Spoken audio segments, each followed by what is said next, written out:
পৃথিবীর সব থেকে সুন্দর শব্দ মা। নিজের নবজাত শিশুকে জড়িয়ে ধরে মা ভাবেন, যেদিন আমার ছোট্ট সোনা প্রথমবার আমায় মা বলে ডাকবে, সেদিন পৃথিবীর সব থেকে সুন্দর শব্দ হবে মা।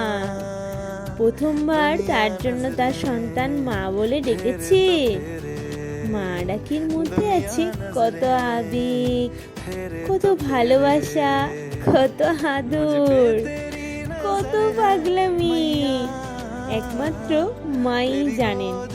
ঈশ্বর তো পৃথিবীতে সবসময় আসতে পারেন না, তাই মাকে পাঠিয়েছেন প্রতিনিধি হিসাবে। আই লাভ ইউ মা, আমি তোমাকে অনেক অনেক অনেক ভালোবাসি মা, আমি তোমাকে অনেক ভালোবাসি মা।